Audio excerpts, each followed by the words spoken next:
What is going on, everybody? Tristan Adams with Modern Design Aquascape, and we are tuning back in with you guys. So this is going to be a very, very interesting project because this is one of my dad's first recreational ponds that he built, I don't know, close to 20 years ago. It's been a long time, guys. I was but a wee tiny little child at the time. So this water feature has developed a leak over the course of the last couple months, and it has progressively gotten worse and worse and worse to where we are literally having to put hundreds of gallons of water in this thing every single day. So what better to do than our troubleshooting process? You guys are going to be watching what it takes to actually diagnose the leak, troubleshoot the plumbing, troubleshoot the wetland filter, troubleshoot the pond, troubleshoot the waterfalls, and once we got it isolated to the wetland filter, it all goes crazy from there. So you guys enjoy this journey because it is going to be a wild one. Stay tuned and we will be back. All right, guys, so here we are at one of our favorite recreational features. This is the water feature that won Dad his Artist of the Year award right before I started. So evil, I hate it, can't ever win it again. But besides that, we have had a mysterious leak going on in this feature for I don't even know how long now. We've been losing about 300 gallons a day. After we diagnosed that the wetland was the thing that isn't holding water, we had no other option but to start tearing into this thing. And upon tearing into it, we have found all kinds of crazy stuff.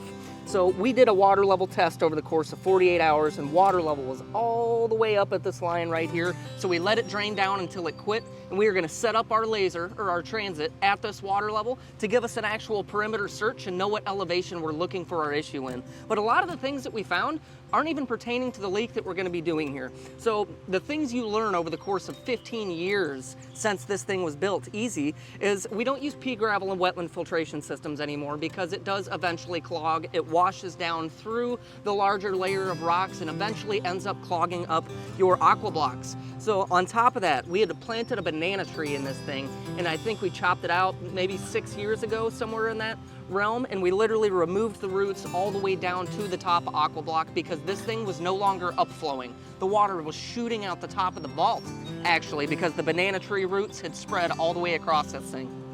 So we dug that stuff out, we hauled it off, we put new gravel stuff in, or put the old stuff back after cleaning out all the roots, and what we found when we exposed the AquaBlocks during this leak test is all of those banana tree roots that grew down through the AquaBlocks are still intact. They're not growing banana trees, but these things are literally clogged on this side. There's no room for upflow to actually happen. The water cannot disperse and make it to where the upflow wetland functions properly. Off to this side as well.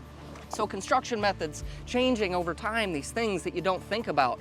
Back then, we were unaware that having the liner come over top of the AquaBlocks and then up would prevent the filtration from actually happening. So what we found digging back on this far wall back here is once you go back past where the log used to be on there, I literally was this far with my entire arm underneath of that, finding new AquaBlocks that we didn't even know existed. So there's 24 total AquaBlocks in this upflow wetland system, and 9 of them were completely covered by that liner and that log going off to that side. And holy cow, we have more than doubled our filtration on this pond, probably close to triple. The wetland filter has just not been operating the way that it should for a very long time, mostly due to the banana tree roots that you guys saw in that video. So yeah, I hope you guys enjoyed the journey. So thanks for watching. If you enjoyed the video, like, comment, subscribe, and stay tuned because we are always pumping out more content for you guys. We're out.